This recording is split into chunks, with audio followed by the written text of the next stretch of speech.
À la dernière réunion du conseil scientifique de la filière, on a pointé en fait la nécessité de remettre à jour et de refaire un état des lieux sur les programmes ETP au sein de la filière. Alors, je vais vous présenter en fait les résultats qui sont essentiellement pédiatriques, mais évidemment, s'il y a des collègues adultes qui ont des programmes en cours concernant les maladies rénales rares, évidemment, on pourra continuer à alimenter cette mise à jour. Donc, concernant l'état des lieux, je tiens tout d'abord à remercier en fait tous les centres qui ont répondu parce qu'ils sont vraiment nombreux. Il y a 15 centres en fait qui m'ont renvoyé leur programme ETP. Donc, ça fait plus de la moitié des centres de néphrologie pédiatrique. Donc, vous voyez, donc 15 qui ont au moins un programme. Il y a 17 programmes actuellement ETP qui sont autorisés ou déclarés à l'ARS. Et les premiers programmes l'ont été il y a plus de 10 ans, puisque c'est un des premiers, ça date de 2010 à Nancy. Il y a eu Nantes, il y a eu Robert Debré, et il y a 4 programmes qui sont en cours d'élaboration. Concernant le financement de ces différents programmes, il y en a 4 qui ont eu un financement spécifique par l'ARS et les financements obtenus ont été pointés vers du temps infirmière qui va de 0,3 à 1 équivalent temps plein d'IDE. 5 programmes ont été financés par la DGOS avec les appels à projets en fait spécifiques qui ont eu lieu au cours à partir de 2019 et ils ont pu obtenir entre 0,2 et 1,1 équivalent temps plein infirmier, et c'est souvent des infirmières de coordination. Il y a l'équipe de la Réunion qui a pu obtenir, et c'est vraiment le seul au niveau des programmes pédiatriques, 0,2 équivalent temps plein de médecins. La majorité, 9 programmes, n'ont absolument aucun financement et aucun moyen, et ça on en reparlera après parce que ça a été vraiment pointé du doigt à plusieurs reprises par plusieurs centres. Donc juste pour vous mettre un petit peu la cartographie des différents programmes et la localisation des différents programmes, et vous voyez, il y a quand même une relativement bonne répartition. Il y a un petit trou en fait au niveau du centre de la France, mais sinon globalement tous les grands centres de néphrologie pédiatrique ont actuellement un programme d'éducation thérapeutique qui est en cours et validé. Alors, au niveau des thématiques, je ne vais pas reprendre programme par programme. J'ai essayé de faire un petit peu une synthèse. Il y en a 11 programmes qui sont dédiés évidemment à la maladie rénale chronique, mais au sens très large. Et ça, je ne m'attendais pas exactement à avoir ce résultat-là. Il y en a 8 programmes sur ces 11 qui incluent le syndrome néphrotique. Et donc, vous voyez, en fait, globalement, ce sont des programmes qui incluent les patients du diagnostic de la maladie rénale chronique à la dialyse, à la greffe, à la transition et des maladies spécifiques comme le syndrome néphrotique et comme le lupus en particulier. Un centre qui est très actif, c'est Besançon, puisqu'ils incluent dans leur programme ETP plus de 300 patients par an. Donc, c'est vraiment pour vous dire que ça inclut en fait une partie très importante de la file active des patients qui sont suivis.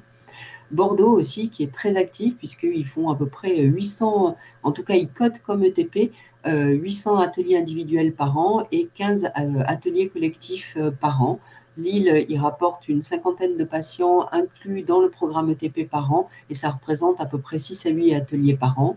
Nancy, 140 patients par an. Robert Debré, plus de 300 patients par an en atelier individuel et entre 10 et 15 ateliers par an. Et Strasbourg, 24 ateliers par an, ce qui est vraiment très important. Ça fait du coup 2 par mois.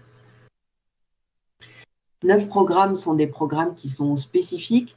Alors, pour reprendre les grandes lignes, il y a Lyon qui a un programme spécifique sur la transition et 2 programmes qui sont en cours, un dédié à la dialyse péritonéale et l'autre au niveau du XLH. Montpellier qui a un programme pour la transplantation qui représente tout de même 100 ateliers individuels par an avec 50 patients ou aidants et un programme pour la transition. Nantes, un programme greffe dialyse péritonéale avec quand même 60 ateliers individuels par an. Reims, un programme dédié syndrome néphrotique. Et Strasbourg, c'est le seul qui a monté ce type de programme sur la gestion des troubles de l'élimination des enfants et qui inclut 20 patients par an avec 6 ateliers par an. Et Toulouse qui a un programme dédié à la transition. Alors, j'arrive pas à voir. Du coup, la suite, c'est une mine en fait, hein. Vraiment, tous les centres ont joué le jeu. Ils m'ont absolument envoyé en fait tout le référentiel de compétences. C'est vraiment pour ceux qui veulent monter des documents ou enrichir même leur programme. Il y a tout qui va être en ligne et vraiment, je remercie de cet engouement parce que ça va vraiment être extrêmement utile. Donc, avec Jennifer, on va mettre en lien et partager évidemment tous les référentiels et tous les supports d'atelier.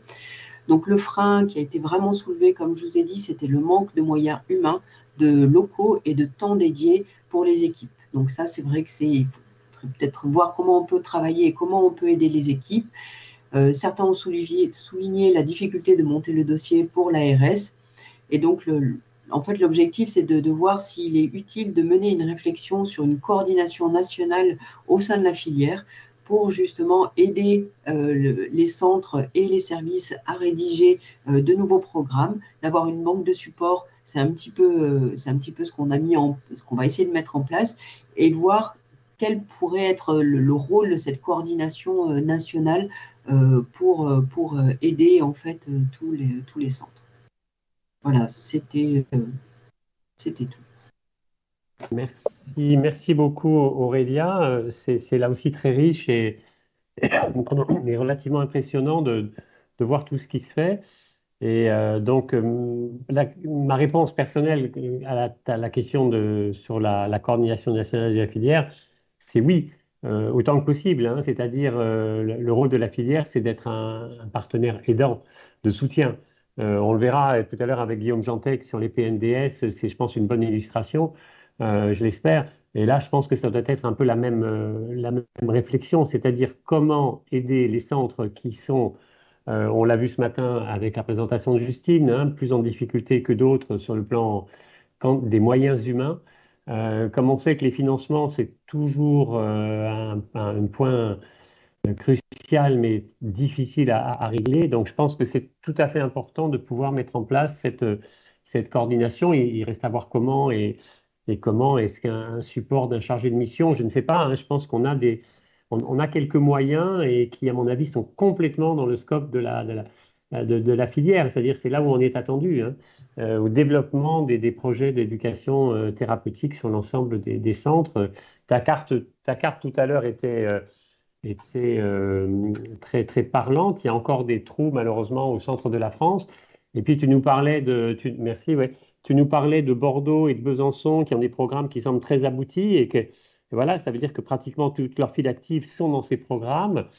Comment font-ils? Est-ce que c'est une source de financement?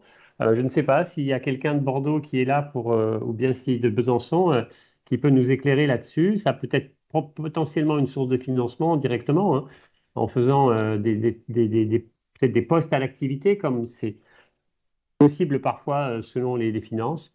Voilà, donc j'ai cette réflexion. Donc, premier, il y a, je pense, de la part de Dominique Chauveau, et ensuite je laisserai la parole à Vincent qui voulait la prendre. Dominique, si j'arrive à lire ça, a affiché la conversation. Pardon, Aurélia. Où est-ce que c'est? Dominique posait la question, au vu des chiffres mentionnés, quelles sont les spécificités maladies rares dans ces ETP? Il parlait des chiffres, je pense, impressionnants de Bordeaux et de Besançon. Ah, mais c'est que de la maladie rare, puisque c'est la maladie rénale. En fait, leur programme inclut tous les enfants avec une maladie rénale chronique, qui est une maladie rare en fait en soi. Alors c'est vrai que c'est la spécificité de la pédiatrie qui ne peut pas être complètement transposée à l'adulte, on est bien d'accord, où vraiment en fait il faut pointer la maladie rare. Donc la problématique est un petit peu différente, mais moi pour avoir discuté avec nos collègues néphrologues adultes de Lyon, ils ont des programmes très bien aboutis de dialyse péritonéale, d'hémodialyse, de prise en charge des bilans pré-greffe chez les adultes. Ils sont bien plus Oui, en avance que nous.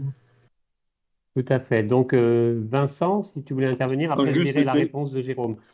juste par rapport effectivement à la file active importante et puis le travail effectué par Besançon et puis Bordeaux, juste par rapport à ce que nous disait ce matin Anne-Sophie Lapointe, avec peut-être de se rapprocher via les plateformes, il faut peut-être les informer, je ne sais pas s'il y a des personnes de Besançon qui sont connectées, mais ce matin avec les ARS régionales, avec les plateformes mises en place, ça peut être intéressant parce que par rapport au fil actif qu'ils ont, ils peuvent sûrement voir aboutir des projets et puis avoir une aide financière pour voir aboutir leurs projets, hein, parce qu'ils sont déjà très très bien avancés, hein.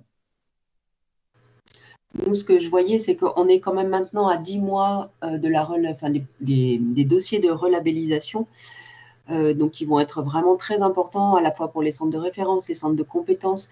Et si on arrive au niveau de la filière à mettre en place, en effet, un chef de projet, il faut peut-être définir quel est le profil de cette personne, mais qui pourrait, en fait, à partir des documents qu'on a, parce que vraiment, encore une fois, on en a énormément, on a tous les référentiels de compétences, essayer de faire, en fait, des sortes de fiches d'ateliers un petit peu préfabriquées, qu'on puisse utiliser chacun en fonction de nos demandes et de nos besoins. Je pense que ce serait vraiment extrêmement utile pour tout le monde.